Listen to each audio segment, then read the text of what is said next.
Mau pada kemana, Jang? Ada sosok wanita melayang berjarak 2 meter di depan mereka, melayang sambil ketawa.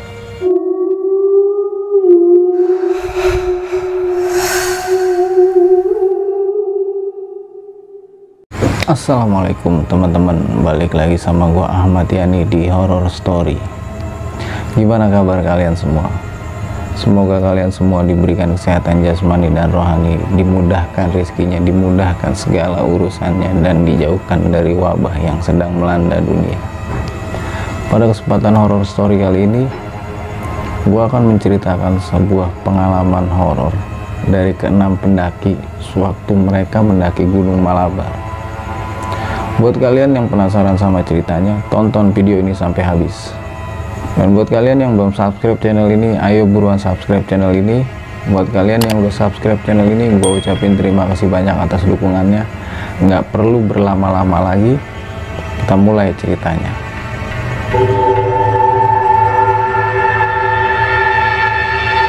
Kejadian ini tuh terjadi pada tahun 1996. di mana ada 6 pendaki yang ingin melakukan pendakian Gunung Malabar. Sedikit informasi aja, Gunung Malabar ini terletak di Kabupaten Bandung, tepatnya di Pangalengan. Jadi kita sebut aja ke-6 pendaki ini Wawan, Aldi, Ahmad, Robi, Rian, sama Acil. Jadi mereka berenam ini sepakat untuk mendaki Gunung Malabar, tepatnya di hari Kamis. Nah, dari mereka berenam ini, 3 di antara mereka itu pernah melakukan pendakian Gunung Malabar sebanyak 2 kali, yaitu Robi, Aldi, sama Wawan. Sedangkan Ahmad, Rian, sama Acil ini baru pertama kalinya mereka mendaki Gunung Malabar. Singkat cerita, berangkatlah mereka dari rumah mereka dan sampai di base camp Gunung Malabar itu sekitar jam 6 maghrib. Nah, ketika sampai di base camp Gunung Malabar, mereka menyempatkan diri untuk sholat maghrib, dan selesai sholat maghrib mereka semua mempacking ulang barang mereka. Tapi Aldi sama Wawan nggak ikut packing barang waktu itu. Mereka pergi ke salah satu warung yang ada di dekat base camp tersebut untuk membeli kekurangan logistik. Nah, pas Aldi sama Wawan lagi beli kekurangan logistik, si bapak pemilik warung ini nanya ke mereka, Mau pada kemana, Jang? "Ke Gunung Malabar, Pak." Hati-hati, Jang, Gunung Malabar itu masih angker. Lalu Wawan bilang ke pemilik warung, "Iya, Pak, terima kasih udah diingetin." Singkat cerita, berangkatlah mereka dari base camp untuk melakukan pendakian malam itu juga. Tapi mereka berenam di sini cuma membawa penerangan, 2 headlamp dan 1 senter. Headlamp pertama dan kedua dipakai sama Wawan dan Aldi, sedangkan senter itu dibawa sama Robi. Jadi formasi mereka mendaki ini, Wawan menjadi leader, Aldi di baris kedua, sedangkan Robi menjadi sweeper. Jadi sweeper ini orang yang berjalan di baris paling belakang. Nah, jalanlah mereka dari base camp masuk ke perkebunan warga. Pas sampai ke perkebunan warga, ada hal aneh di sini. Pas mereka lagi jalan di antara perkebunan warga, ada seekor anjing hitam besar terus menggonggong ke arah mereka.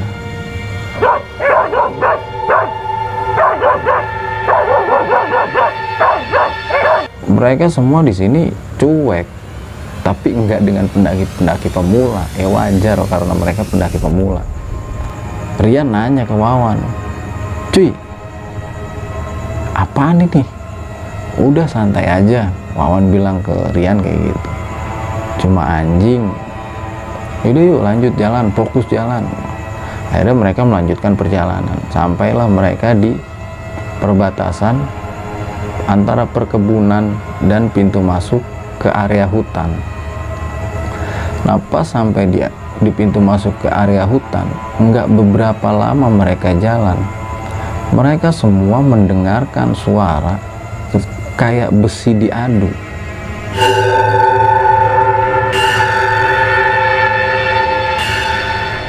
Nah, Aldi nanya ke Wawan di sini, "Wan, ada apa nih ya?" "Udah cuekin aja, paling warga lagi ngeronda." Tapi dari batas perkebunan, perkampungan warga aja itu udah jauh, apalagi ini udah sampai di area hutan. Wawan cuma coba menenangkan aja sebenarnya, tapi sebenarnya Wawan pun khawatir di sini.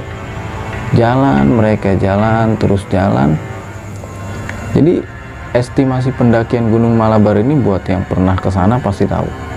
Estimasi pendakian Gunung Malabar ini dari base camp sampai ke puncak itu sekitar 4 jam. Jadi di Gunung Malabar ini nggak ada pos 2 dan 3. Nggak tahu kenapa gue juga. Jadi yang ada tuh cuma pos 1, terus pos 4. Nah, dari pos 4 nggak jauh itu udah puncak. Buat kalian yang ngerti coba komen di bawah. Kira-kira kenapa nggak ada pos 2 dan 3-nya? Oke, kita lanjut ke cerita. Mereka jalan. Nah, pas di tengah perjalanan, Aldi nanya ke Wawan, "Ini kita udah jalan 3,5 jam, kok nggak nemu-nemu pos 4 ya, Wan?" Wawan bilang ke Aldi, "Bentar lagi pos 4, Al. Santai aja." Sedangkan headlamp yang mereka pakai, ini cahayanya udah mulai agak redup.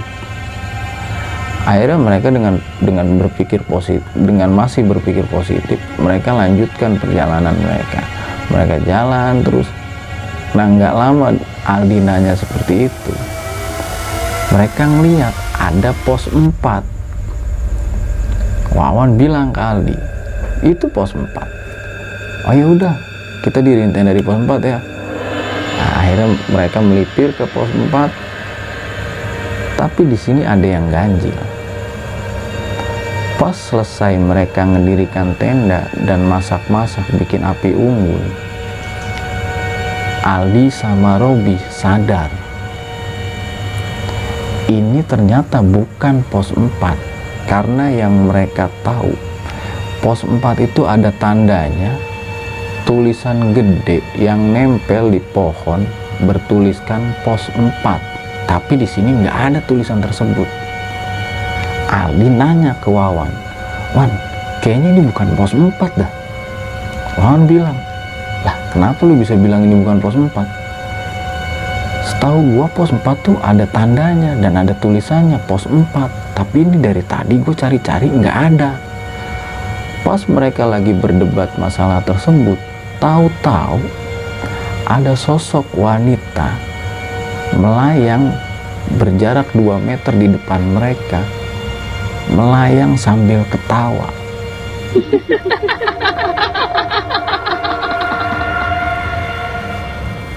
Wah, langsung mereka panik. Ya udah, buruan packing lagi, lanjut jalan. Wawan bilang gitu ke Aldi sama Robi. Ngerubuhin tenda lagi, packing lagi, masukin ke tas carrier mereka, melanjutkan perjalanan. Jam waktu itu sudah menunjukkan jam 10 malam. Mereka jalan terus sampai ketemu di pertigaan. Robi nanya ke Wawan, "Ini bener gak sih, Wan, jalannya?"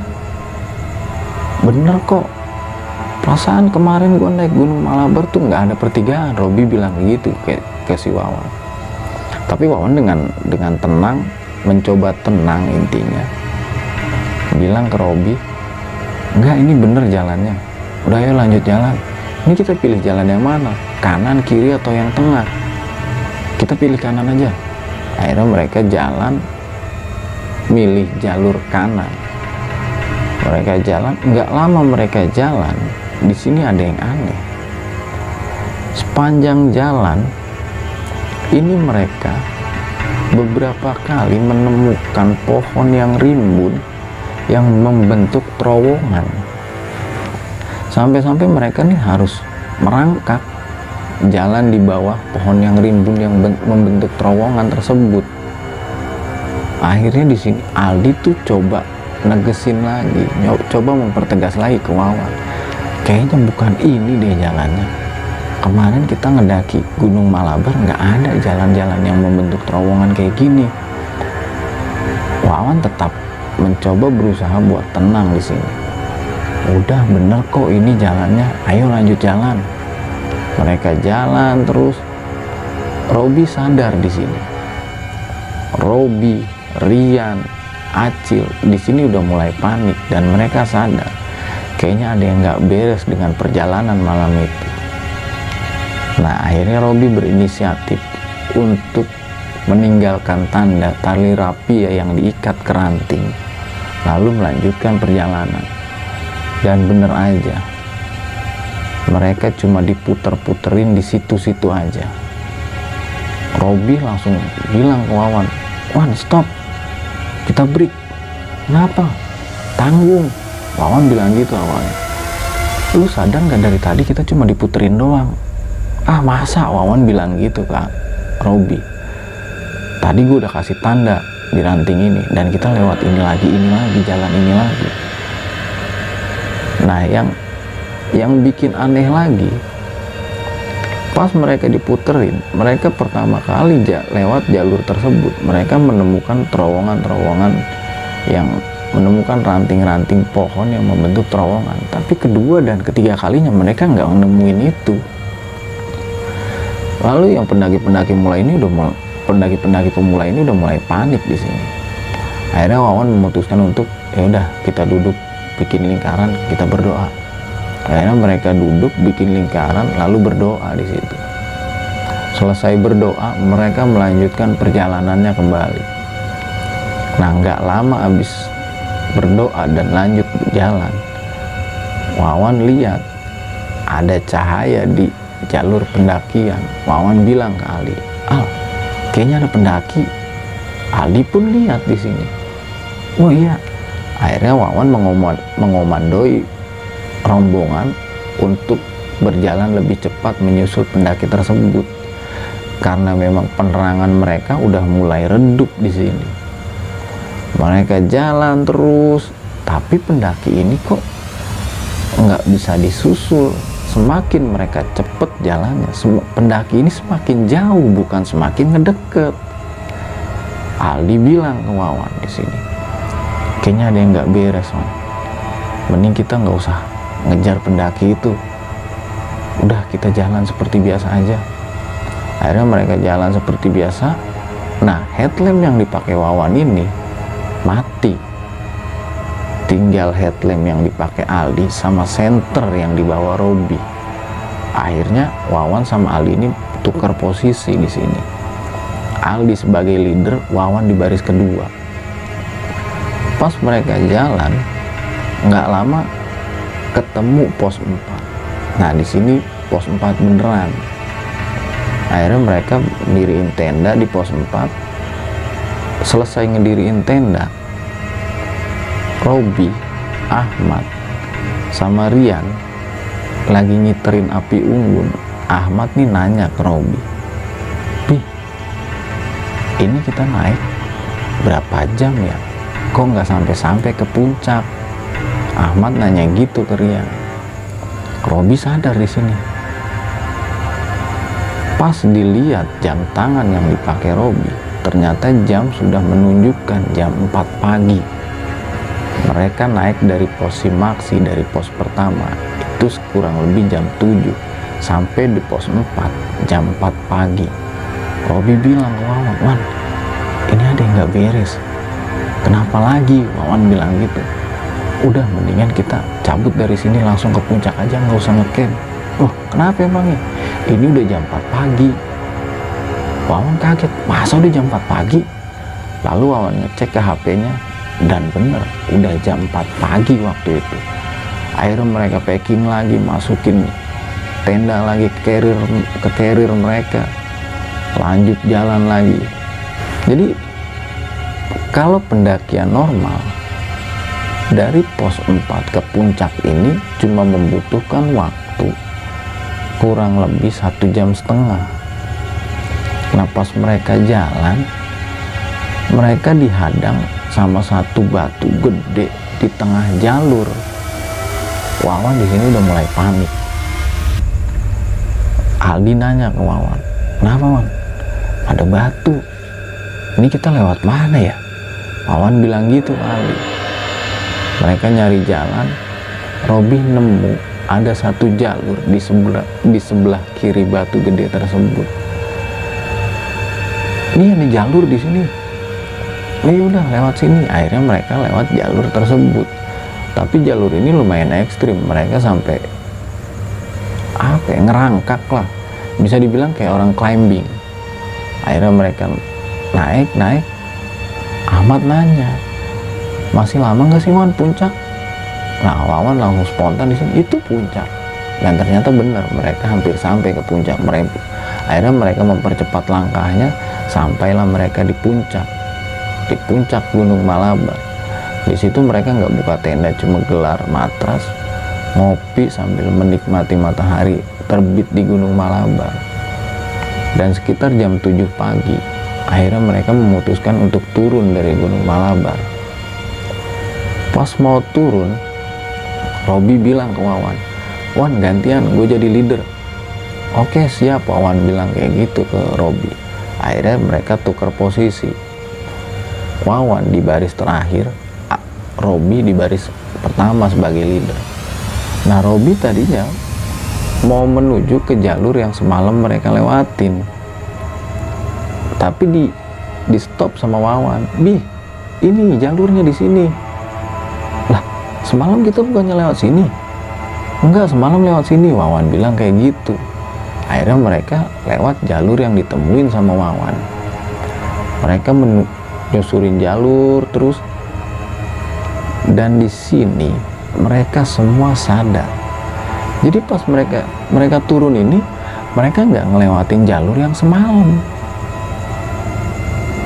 Aldi nanya ke Wawan, ini bener Wan jalurnya? Bener.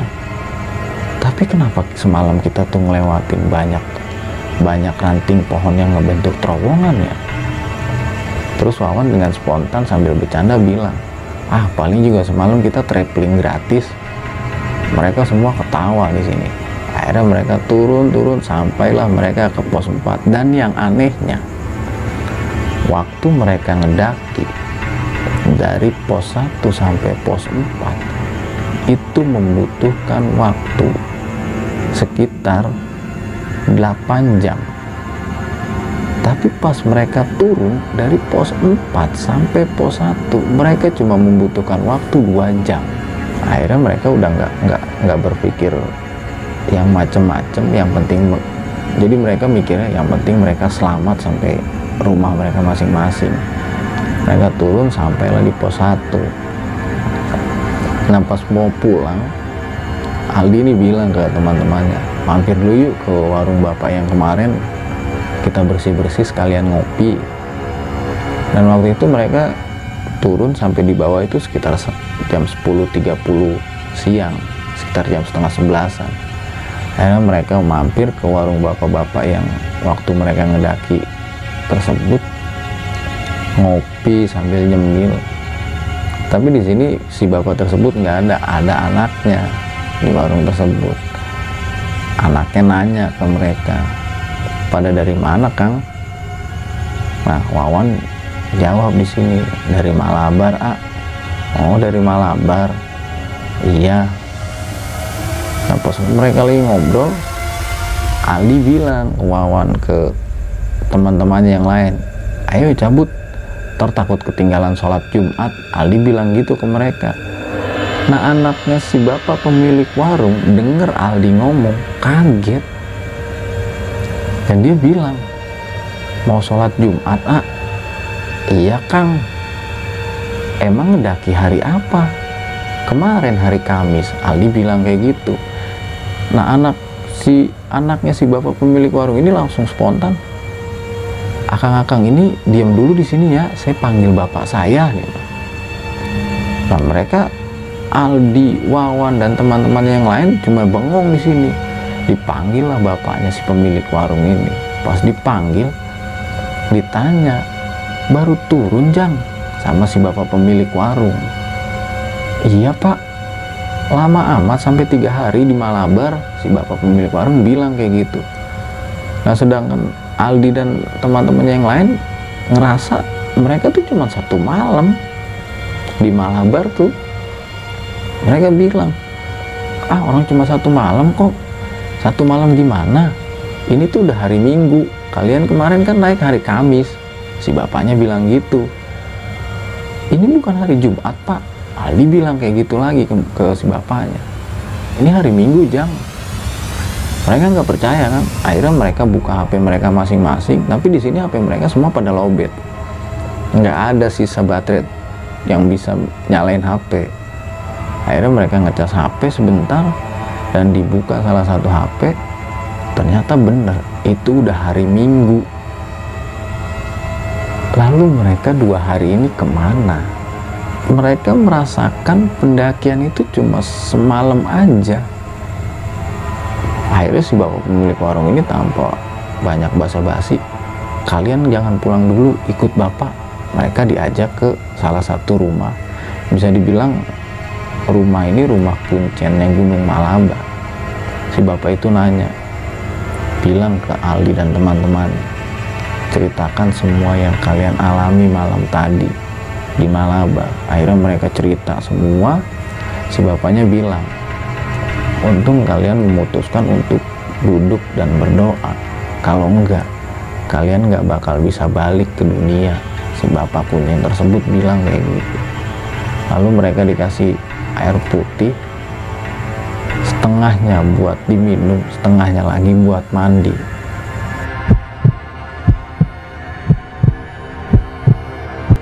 Gimana menurut kalian ceritanya? Buat kalian yang penasaran sama cerita horror story, terus pantengin horror story.